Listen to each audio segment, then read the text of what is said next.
ആ ഫ്ലൈറ്റിലേക്ക് കയറുന്ന സഹോദരൻ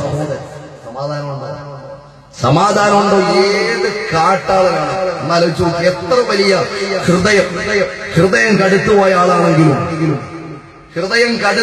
ആളാണെങ്കിലും അവസാനമായിട്ട് പ്രിയപ്പെട്ടവരെ ഒരു നോക്ക് തിരിഞ്ഞു നോക്കുമ്പോ പെട്ടിയുമായി കടന്നു പോകുമ്പോ അവസാനമായിട്ടൊന്ന് തിരിഞ്ഞു നോക്കും. ആ തിരിഞ്ഞു നോട്ടമില്ലാത്ത ആരുമുണ്ടാവൂല. ആ തിരിഞ്ഞു നോക്കിയിട്ട് മുഖമിങ്ങിരിക്കുമ്പോ നിറയാത്ത കണ്ണുകളില്ല ഉമ്മ, നിറങ്ങൊഴുകാത്ത കണ്ടടങ്ങളില്ല എന്റെ പ്രിയപ്പെട്ട പെങ്ങളെ.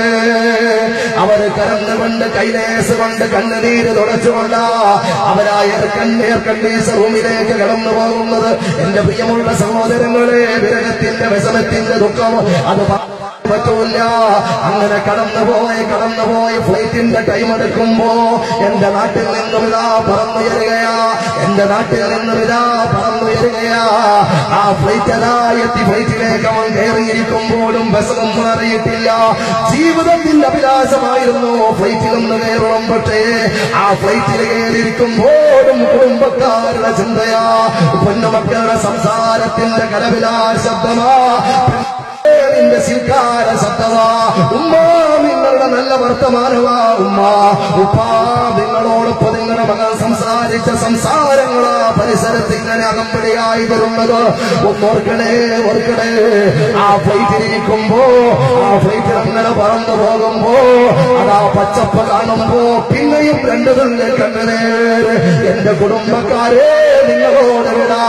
കാരണം ഞാൻ പോകുന്നത് പ്രവാസത്തിൽ സുഖിക്കാനല്ല, നിങ്ങൾക്ക് സന്തോഷിക്കാരാ. എന്റെ സന്തോഷങ്ങളൊരു മെഴുകുതിരി പോലെ പ്രയാസങ്ങളെ ഏറ്റെടുത്തുകൊണ്ട് ഒരു പ്രവാസി ഊഹിക്കാൻ പറ്റുന്ന ഏറ്റവും നല്ല സാധനം മെഴുകുതിരിയാ. ഒരു പ്രവാസിയെ ദുനിയാവിൽ ഊഹിക്കാൻ പറ്റുമെങ്കിൽ പല കവികളും കഥാകൃത്തുകളും പല ചരിത്രകാരന്മാരും പല സാഹിത്യകാരന്മാരും മെഴുകുതിരിയെ പെരുമാറിയിട്ടുണ്ട്, ഉപയോഗിച്ചിട്ടുണ്ട്, ആവിഷ്കവൽക്കരിച്ചിട്ടുണ്ട്, അവതരിപ്പിച്ചിട്ടുണ്ടെങ്കിൽ എന്റെ പ്രിയപ്പെട്ട സദസ്യരോട്, എന്റെ പ്രിയപ്പെട്ട പെണ്ണന്മാരോട് ഞാൻ പറയുകയാ, ഒരു മെഴുകുതിരിയെ ഉപമിക്കാൻ പറ്റുന്നത്, ഏറ്റവും സൂട്ടാകുന്നത്, യോജിക്കുന്നത് ഒരു പാവപ്പെട്ട പ്രവാസിയോടാ.